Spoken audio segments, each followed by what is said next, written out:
우리 오늘 주님 전에 오신 우리 모든 성도님들이 우리 하나님의 풍성한 은혜가 함께하기를 간절히 바랍니다. 저 뒤에 보면은 성경 퀴즈와 예언의 신 통독 퀴즈가 한 페이지로 되어 있는 종이가 있습니다. 하나씩 다 가지시면 좋겠고요. 올해는 화요일 저녁마다 이걸 좀 하려고 그럽니다. 그래서 여러분들이 이 범위에 맞춰가지고 우리 성경을 한번 완독하고 또 예언의 신과 함께 읽어가는 그런 해가 되었으면 좋겠습니다. 또 다음 주에는 사경회가 있습니다. 우리 옛날에 우리 교회를 거쳐 가셨던 현재 선교부장님 되시는 김동석 목사님께서 오셔서 은혜를 풍성히 주실 것입니다. 그래서 우리 모든 성도님들 마음으로 작정하셨다가 다음 주에 열심을 다하여 주님의 전에 오시면 좋겠습니다. 또 이번 목요일 날에는 우리 대구 삼육초등학교 졸업식이 있습니다. 우리 졸업하는 학생들 축하해 주고 그들의 장래에 하나님의 축복이 함께하기를 함께 빌어주면 좋겠습니다. 자, 그래서 오늘은 대쟁투 1장, 특별히 이번에 나오는 문제들은 보급판으로 되어진 이 책을 중심으로 해서 나옵니다. 그래서 이 책을 여러분들이 다시 한번 새롭게 읽어보라고 하는 그런 뜻에서 아마 문제를 준비한 것 같습니다. 그래서 보통 이제 여러분들이 가지고 있는 대쟁투 제1장의 제목은 뭐였죠? 예루살렘의 멸망, 그거였는데 여기서는 1장의 제목이 세계의 운명을 내다봄. 좀 다른 것 같죠? 내용은 비슷하지만 좀 더 현대 감각에 맞도록, 오늘 이 시대의 감각에 맞도록 그 말씀을 새롭게 번역을 했습니다. 각 시대의 대쟁투의 내용의 범위는 어디서부터 어디까지를 다뤄주고 있을까요? 내용이 예루살렘 멸망부터 예수님 성천 후에 그때부터의 역사를 언제까지요? 이 대쟁투가 마칠 때까지 세상 역사의 마지막까지를 단 한 권의 책에서 이렇게 정리해 주고 있습니다. 그래서 여러분들이 다른 어느 책보다 이 책을 잘 읽고 바라기는 이 책의 내용을 세계의 역사를 중심으로 또 성경을 중심으로 설명할 수 있도록 우리가 이해할 수, 그렇게 준비될 수 있으면 참 좋겠다고 생각을 합니다. 각 시대의 대쟁투 제1장 세계의 운명을 내다봄, 이것과 더불어서 성경운도 함께 범위에 맞춰서 읽어보면 참 좋겠다고 생각합니다. 우리 사경회는 다음 주 화요일부터 매일 저녁 7시 20분입니다. 왜 20분이 됐을까요? 10분 미리 와서 준비하도록 그렇게 20분으로 정했습니다. 먼저 와서 참여도 하고, 강사는 여러분들이 아주 좋아하시는 아주 열정과 사랑에 충만한 김동섭 목사님이십니다. 자, 성경은 모두 몇 권입니까? 자, 성경은 모두 한 권입니다. 성경은 모두 한 권입니다. 그래서 여러분 모든 믿음의 기초가 되는 유일한 책이 성경입니다. 그리고 성경이 몇 권이냐고 물어보면 우리는 66권이라고 말합니다. 자, 구약이 몇 권이죠? 39권, 신약이 27권. 그래서 3927에서 구약이 39권, 신약이 27권 이렇게 오면 잊혀지지 않게 옵니다. 자, 여기까지는 다 아는데 그러면 성경은 모두 몇 장일까요? 성경은 모두 몇 장일까요? 1189장입니다. 그러면 성경은 모두 몇 자일까요? 두 글자입니다. 성경 이렇게. 그래서 구약이 929장, 신약이 260장, 도합해서 1189장인데요. 365로 나누면 3.25. 그러니까 하루에 3.25장만 읽으면 1년이면 성경을 한번 완독할 수 있게 됩니다. 그래서 어떤 날에는 3장, 어떤 날에는 4장. 그래서 매일 여러분 교과책 보면 앞에 기록이 되어 있으니까 그 범위에 맞춰서 한번 읽으시면 좋겠습니다. 그러면 성경에서 가장 짧은 절은 혹시 어딘지 아세요? 가장 짧은 절. 아마 모르실 거예요. 마가복음 6장 41절. 다 배불리 먹고 딱 6자입니다. 다 배불리 먹고. 살전 5장 16절도 항상 기뻐라. 그것도 6자입니다. 이 두 구절이 성경에서 가장 짧습니다. 그럼 성경에서 가장 긴 절은 어디일까요? 어딘가 하면은 사무엘하 14장 32절. 이것은 무려 180자나 됩니다. 아까에 비해서 그죠? 엄청 많죠? 자, 성경은 흔히 두 부분으로 나눌 수가 있는데 구약과 신약으로 나눕니다. 그래서 구약의 별명을 다른 말로 하면 무슨 신약이다? 감추어진 신약이다. 참 신기하죠? 구약 속에 신약이 감추어져 있어요. 그러면 신약의 또 다른 별명이 뭐예요? 드러난 구약이다. 나타난 구약이다. 그래서 구약과 신약이 짝을 맞춰서 진리를 소개해주고 결코 다른 것으로 변질시키거나 왜곡시키지 못하도록 그렇게 구약과 신약이 거울처럼 짝을 맞추고 있습니다. 자, 이번 기억절이 제1기 1과의 기억절이 누가복음 24장 44절 45절인데 어떻게 시작되는지 아세요? 좀 미안하죠? 아니었으니까. 자, 그래서 자, 어떻게 시작되는가 하면 또 이르시되, 그죠? 그래서 여기 보면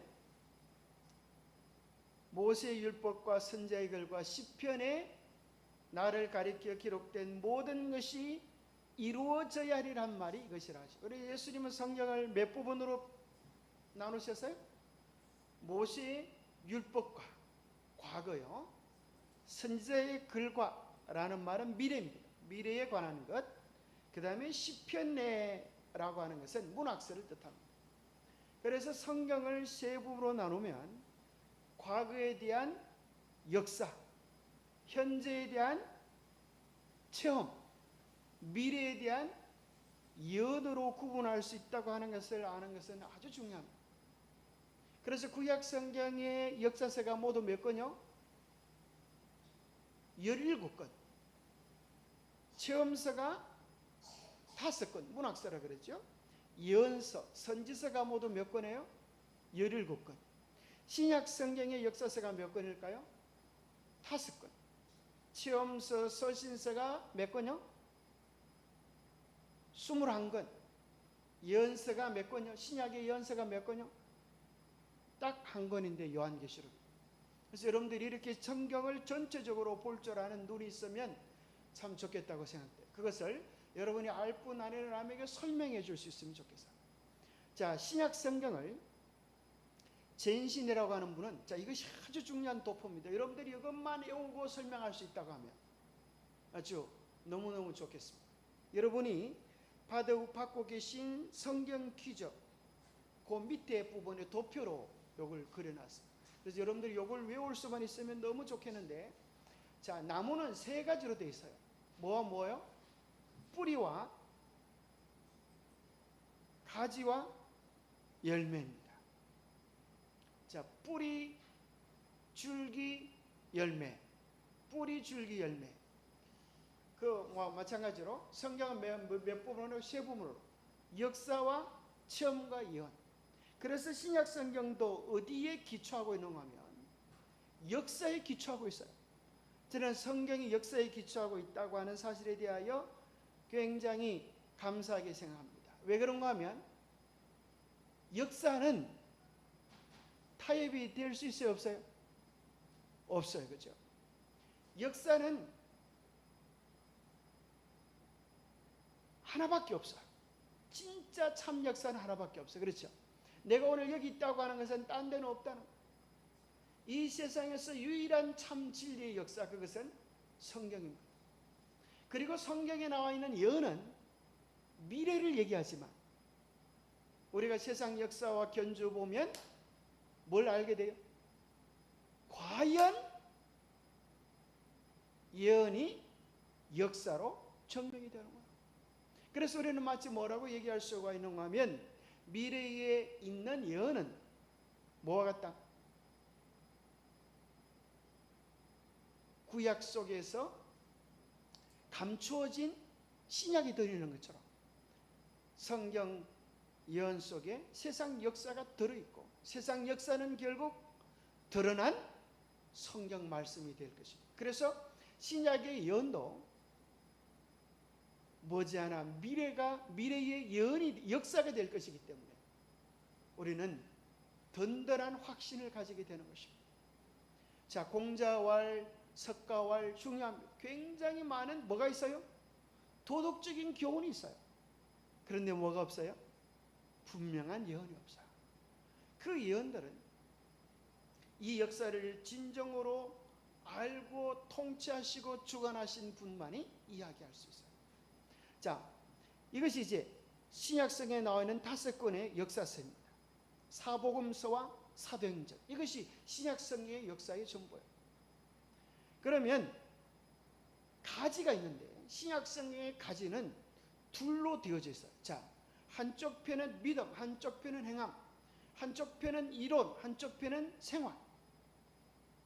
자, 여러분, 어떻게 믿는 게 중요합니까? 어떻게 사는 게 중요합니까? 뭐가 더 중요하죠? 손을 한번 들어볼까요? 어떻게 믿는 게 중요하다. 네, 어떻게 사는 게 중요하다. 자, 이제 여러분들이 좀 눈치를 채신 것 같은데, 뭐가 중요해요? 둘 다 중요하다.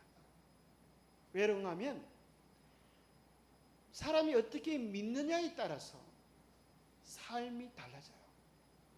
내가 술은 한 잔 정도는 홀짝홀짝 하는 게 건강에 좋다라고 믿으면 그 사람 뭐 할까요?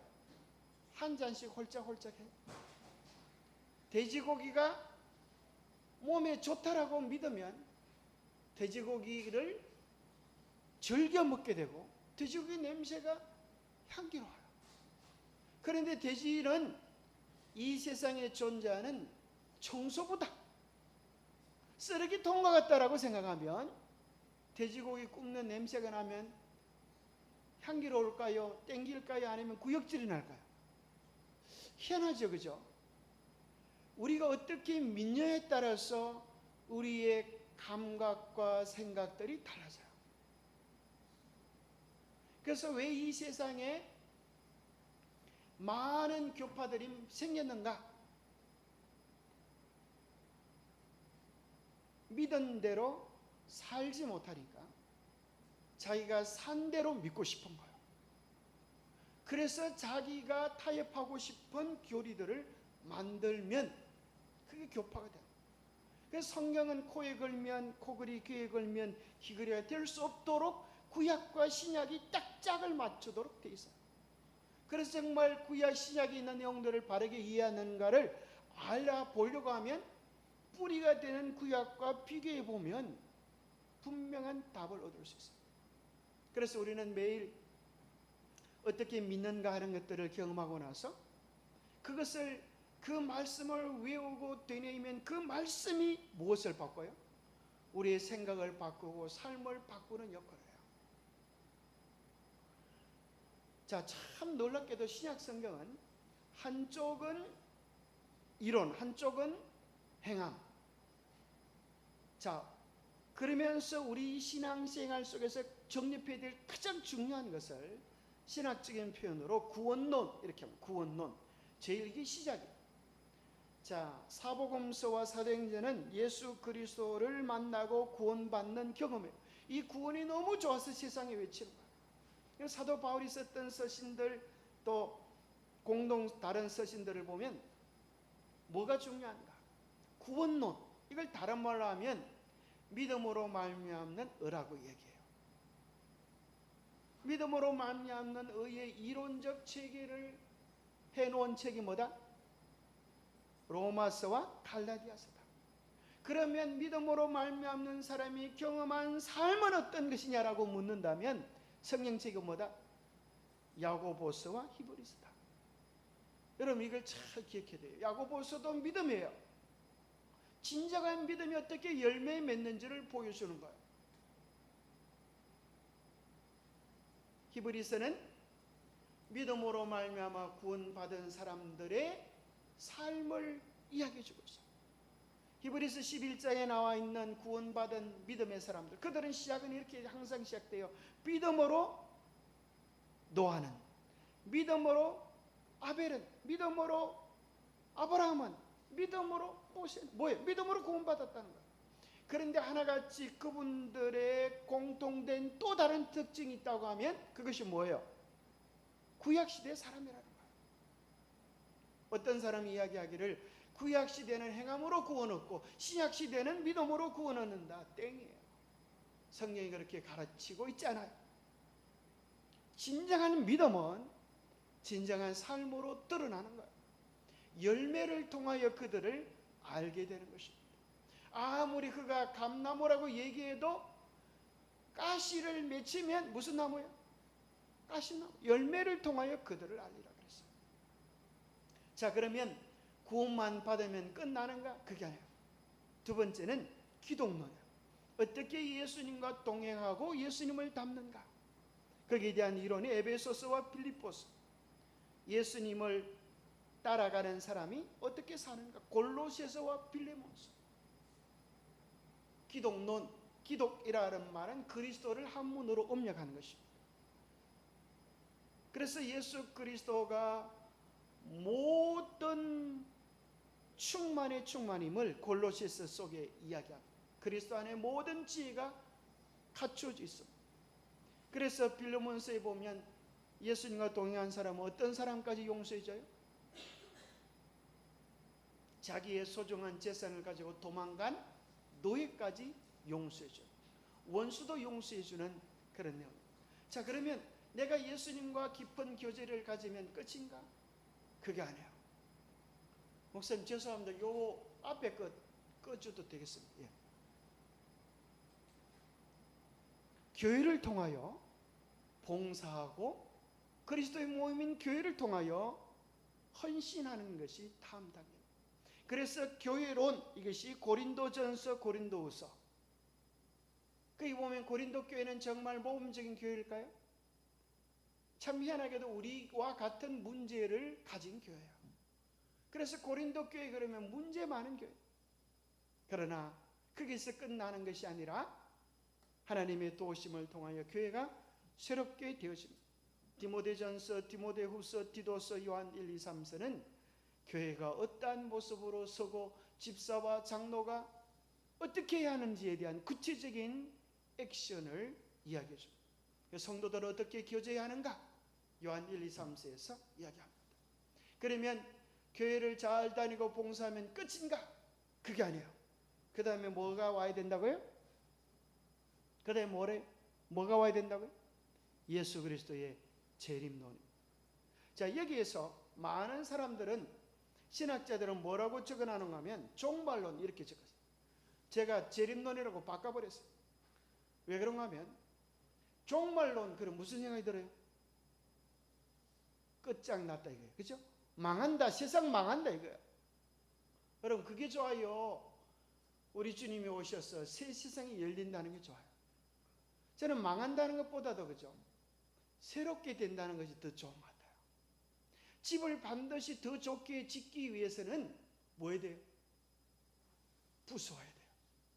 제가 구미에 있을 때 교회를 리모델링 했는데 고친다고 오더니만은 먼저 두드리 부수는 일부터 해. 우리 집을 왜 부사요? 참 좋은 집인데. 그렇게 말을 하니까 뭐라 그러셔요? 더 좋게 하기 위해서 부수는 겁니다. 종말은 멸망을 위한 것이 아니라 뭘 위하여?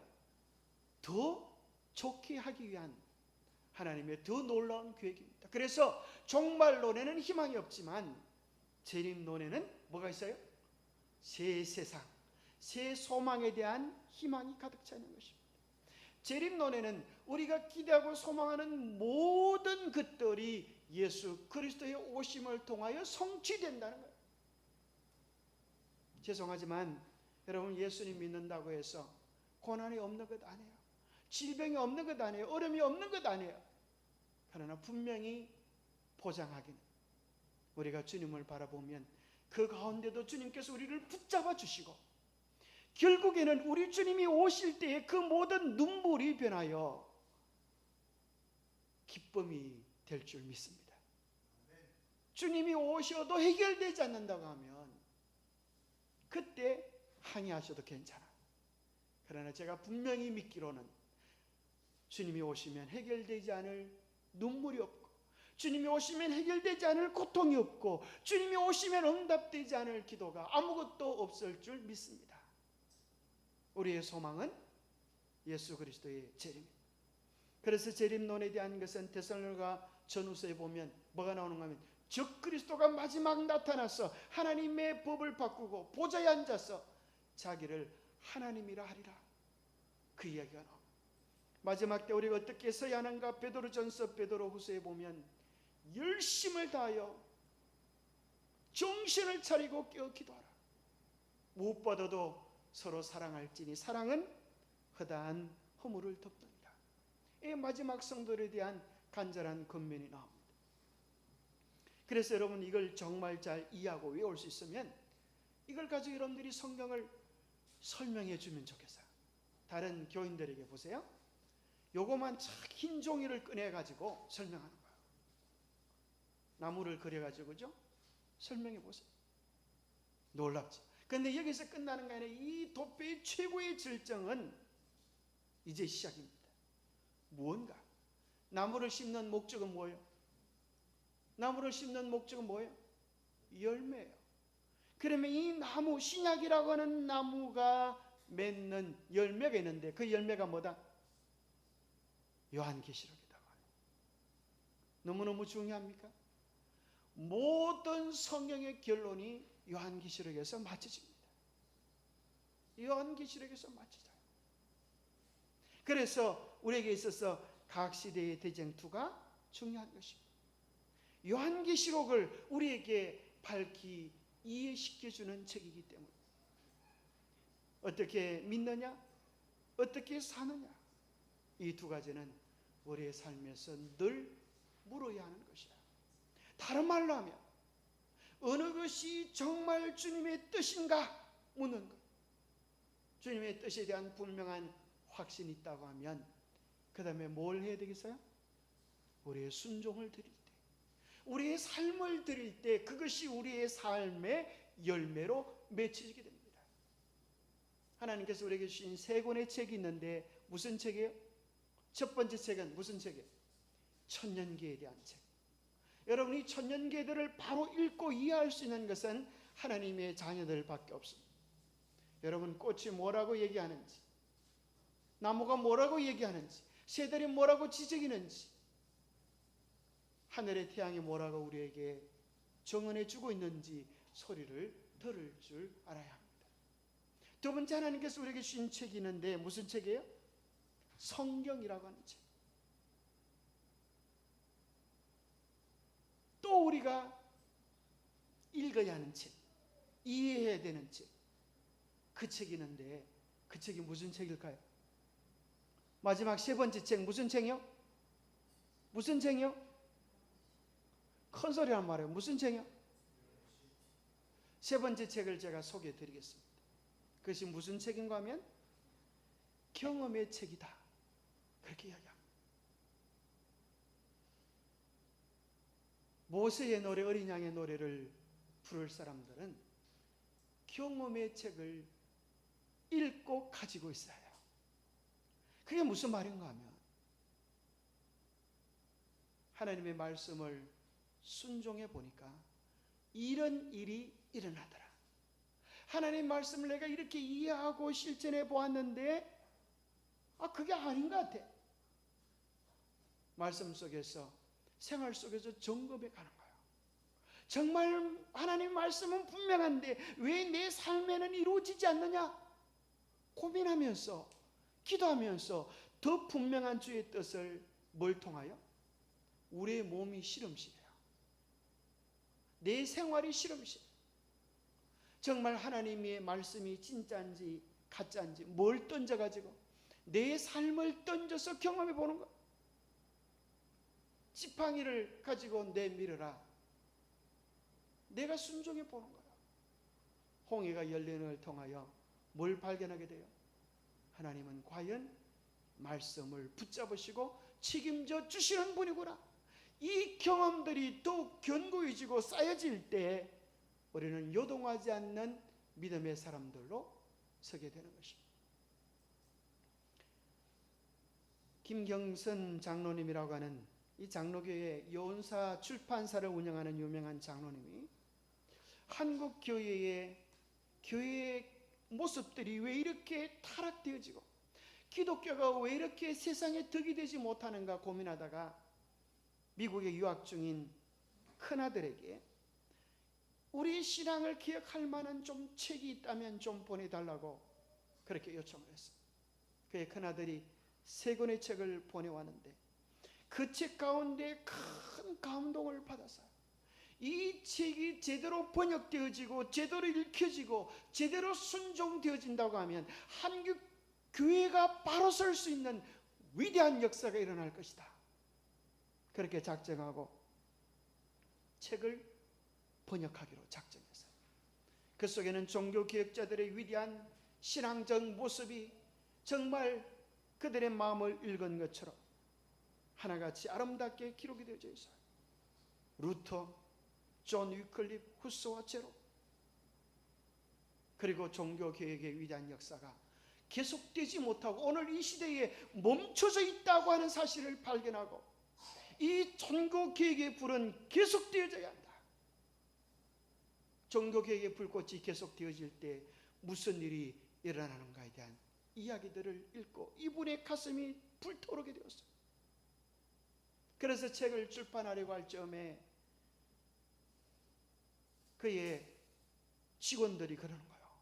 사장님, 그 책은 벌써 출판되어졌습니다. 그게 무슨 소리야? 내가 지금 번역하고 있는데 출판되어졌다니. 그 책은 사실 우리가 이단이라고 말하는 안식일 교회에서 엘렌 화이트라고 하는 사람이 쓰는데 각 시대의 디쟁투라고 하는 책 이름으로 벌써 번역이 되었습니다. 그 얘기를 듣자 이 장로님은 뒤통수를 한 방 맞은 것 같아요. 자기는 이단이라고 하는 편견 속에 빠져서 그들의 책은 들춰볼 생각조차도 하지 않았는데 이 책을 읽고 이렇게 감동을 받고 느낀 오늘을 생각해 보니까 이런 책을 쓸 수 있다고 하면 그들은 이단이 아니다. 혹시 그들이야말로 이 시대의 빛을 가진 선지자가 아닌가? 그런 생각을 하면서 그는 수많은 사람들이 만류함에도 불구하고 이 책을 번역하여서 책을 냈습니다. 그 책 이름이 기독교를 조각한 불칼들이라는 책입니다. 말씀대로 조각을 하면, 말씀의 불칼로 조각하면 이러한 신앙적 결론에 이를 수밖에 없다는 거예요. 그가 많은 조롱 앞에서 이렇게 답을 썼습니다. 진리의 등불은 꺼지지 않는다. 오직 성경만이 판단의 기준이다. 진리가 너희를 자유케 하리라. 제7일 안식일 예수 재림교회의 진실. 그런 책들을 썼습니다. 그래서 우리가 정말 성경 중심으로 우리가 정언들을 잘 설명하고 이 사건들을, 역사들을 설명할 수 있도록 우리가 준비가 되어지면 참으로 할 일들이 많겠다고 생각됩니다. 첫 주의 통독 범위는 각 시대의 성경 창세기 1장부터 25장, 각 시대의 대쟁투 1장을 여러분들이 읽으시면 한 주를 잘 살아신 겁니다. 세월이가 결심을 아무리 잘해도 마음만 원하고 행해지지 않으면 마음에는 원이로되 욕심이 약하도다. 그러면서 한 주 넘길 생각하지 마세요. 내가 마음은 원하는데 너무 바빠서 안 되는구나 이렇게 하면, 그래서 그 소리를 누가 했어요? 베드로가 했어요. 베드로가 꾸벅꾸벅 졸 때 예수님은 시험에 들지 않게 기도하라고, 예수님께서 그들의 형편을 보시고 마음은 원하되 육신이 약하구나, 베드로의 형편을 보고 결국 어떻게 되었어요? 베드로가 예수님을 3번이나 부인하기까지 했어요. 그러고 나서 베드로서에 보면 뭐라고 기록해 놓는가 하면, 마지막 때에 사는 성도들에게 정신을 차리고 근신하여 기도하라 그랬어요. 왜요? 자기가 정신 안 차리다가 그런 꼴을 당했거든요. 내가 실패를 해보니까 너희들만큼은 제발 실패하지 말았으면 좋겠구나. 부모들이 그러잖아요. 공부 잘 안 해가지고 원했던 꿈을 이루지 못했던 부모가 자식 보고 뭐라 그래요? 야 이놈아 공부 좀 해라, 공부 좀. 이게 뼈저린 소리거든. 자기가 그런 삶을 살아보니까 제발 자식은 그렇지 말았으면 하는 마음, 간절한 마음으로 피 섞인 이야기인데, 자식은 그것을 뭐로 여겨요? 듣기 싫은 잔소리로만 여기니까 그 잘못된 악순환을 반복하는 것입니다. 그것이 누구의 모습이었어요? 무너진 예루살렘 이스라엘의 모습이었고, 또 우리의 모습일 수도 있다는 거예요. 그래서 우리에게 필요한 신앙은 뭐예요? 이제는 연약한 육신을 이겨내는 신앙이 필요합니다. 피곤한 몸을 일으켜 세우는 결단이 필요한 것입니다. 분주하고 바쁜 삶에 얽매여서 끌려가는 생활이 아니라, 이제는 그러한 것 속에도 결단하여 말씀이 주인이 되고 예수님이 주인이 되고 성령이 우리를 통치하시는 새로운 삶의 전환으로 바뀌어지지 않으면 우리도 여전히 실패한 베드로 같은 결말을 거둘 수밖에 없다는 것입니다. 창세기는 4대 사건과 4대 인물로 정의될 수 있습니다. 창세기의 4대 사건은 창조, 타락, 홍수, 바벨. 이것이 창세기 11장까지 나오는 것인데, 이것은 전 인류의 역사입니다. 그 다음에 이제 이스라엘의 역사는 한 족장을 세우는 것으로 시작하는데, 아브라함, 이삭, 야곱, 요셉, 이러면 창세기가 끝이 납니다. 그래서 여러분들이 이 장을 외울 수 있으면 좋겠습니다. 그리고 창세기를 이렇게 그려놓고 사람들에게 물어볼 수도 있겠죠. 그죠? 아브라함에 대해서 어떻게 생각해? 혹은 이삭에 대해서 뭘 느껴? 자, 여러분들이 이 사람들의 특징들, 또 그죠? 성품들, 또 그분을 통하여 배우고 본받고 싶은 점들을 서로 나눈다면 안식일 오후에 우리의 시간들이 참으로 은혜로운 시간들을 보낼 수 있지 않을까 생각이 되어집니다.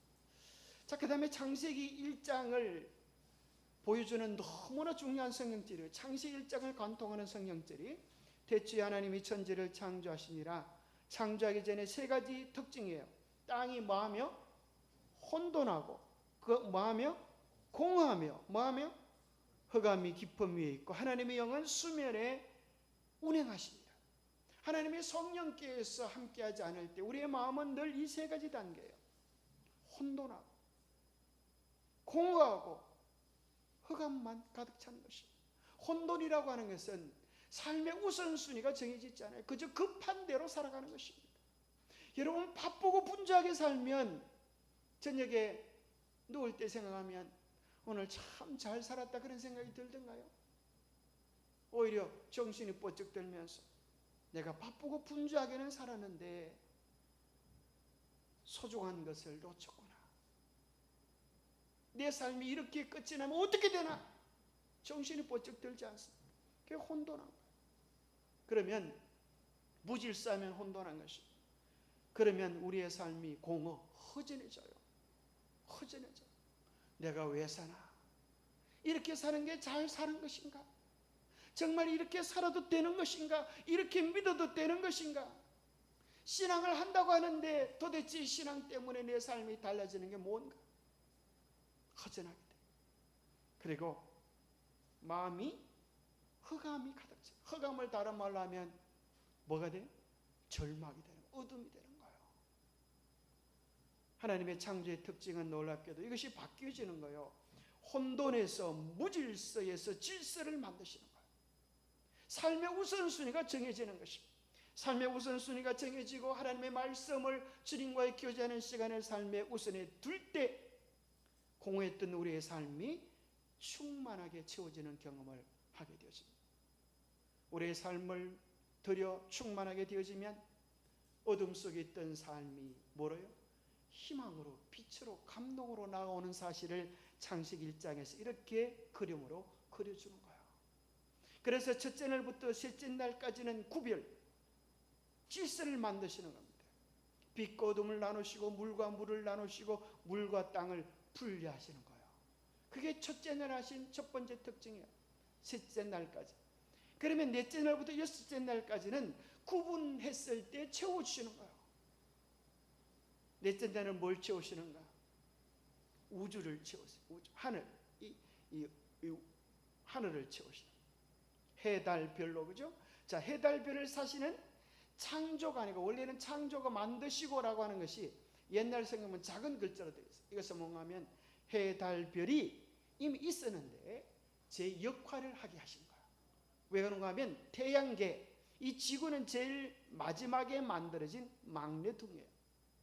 해, 달, 별은 그 전에 있었고 지구를 향한 제 역할을 감당하도록 하는 것입니다. 또 어떤 분이 이런 질문을 하죠. 첫째 날 빛과 넷째 날 해는 어떤 차이가 있습니까? 그렇게 말합니다. 첫째 날 빛은 모든 만물의 근본된 에너지, 그 에너지를 그릇에 담으니까 해가 되는 겁니다. 그릇에 담기진 빛, 모든 에너지, 창조의 에너지가 빛 속에 있는 겁니다. 빛 속에는 밝음, 생명, 에너지, 그것이. 그래서 예수님은 당신 자신을 뭐라고 비유하세요? 나는 세상의 빛이다. 그분께 모든 것이 있는 겁니다. 닷새 날을 이제 바다와 하늘을 채우시고 대기권을 채우세요. 바다에는 어류로, 하늘에는 조류로. 여섯째 날은 땅을 생물들로 풍요롭게 채우십니다. 그리고 마지막 일곱째 날에는 하나님께서 뭘 창조하세요? 쉼을 창조하세요. 안식을 창조했어요. 주님과의 거룩한 교제의 희열을 창조해 주시는 거예요. 우리는 그날을 통하여 어둠에서 빛으로, 감격으로 나가는 날. 그래서 여러분 이 도표를 잘 보고 설명할 수 있으면 참 좋겠죠? 이제 우리가 이제 해야 되는 이 대정도 총서 1과로 이제 들어오게 되는데 너무 걱정하지 마세요. 잠깐하고 맞을 테니까. 자, 1과에 대한 해당 본문은 누가복음 19장 41절에서 44절입니다. 같이 한번 읽어보겠습니다. 시작. 가까이 오사 성을 보시고 우시며 이르시되 너도 오늘날 평화에 관한 일을 알았다면 좋을 뻔하였거니와 지금 내 눈에 숨기웠도다.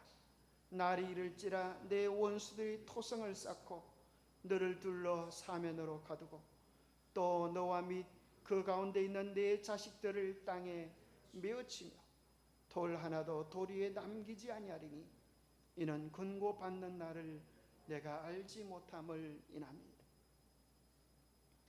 참 안타까운 일이죠. 이스라엘 사람들은 예수님이 제자들은 이 영광스러운 도성을 보여주면서 예수님 정말 대단하지 않습니까? 우리의 믿음이 대단하지 않습니까? 그렇게 자랑하는데 예수님은 울고 계셨습니다. 이 예루살렘이 무너지게 될 것이다. 그리고 이 안에서 이것이 자기들을 구원해 줄 줄 알고 피하였던 자들은 자식들이 땅에 메어치며 죽는 끔찍한 재난을 당할 뿐이다. 예루살렘이 너희들을 구원해 주지 못한다. 이 말이 무슨 말이야? 교회가 우리를 구원해 주지 못한다는 것. 그저 형식적으로 나오는 신앙이 우리를 지켜주지 못한다는 것. 왜 예루살렘이 멸망되어졌습니까? 말씀을 거절했기 때문입니다. 예수 그리스도를 거절했기 때문입니다. 예수님이 그들의 삶의 주인이 되지 못했기 때문에 멸망되어진 것입니다. 그들이 알기는 알았습니다. 듣기는 들었습니다. 근데 뭐가 없었어요? 믿음이 삶에서 열매 맺는 경험이 없었어요. 그래서 그들은 모른다고 말할 수가 없어요. 그 내가 알았던 건데, 내가 마음먹었던 것인데, 그러나 불순종하고 삶에 열매 맺지 못했던 것입니다. 그래서 주님은 말씀하십니다. 하나님의 나라를 너희는 빼앗기고 그 나라에 열매 맺는 백성이 받으리라. 여러분, 우리가 진리 안에 서 있다고 안주하지 마세요. 신앙의 열매를 맺고 있는 많은 사람들이 대기하고 있어요. 우리가 말씀에 떨어져 깨어지지 않으면 돌이 그를 그 위에 떨어져 가루로 만든다고 하는 이야기가 예루살렘의 멸망 때 그들에게 실제적으로 이루어졌던 경험이야. 말씀이 우리를 깨트리지 못하면, 말씀이 우리를 회복시키지 못하면 무엇이 우리를 회복시킬 수 있겠습니까? 좋은 땅에 있다는 것은 착하고 좋은 마음으로 말씀을 듣는 데서 끝나지 않고 지키는 것, 인내로 품어서 드디어 결실하는 데 이르는 경험까지 이야기해 주고 있는 것입니다.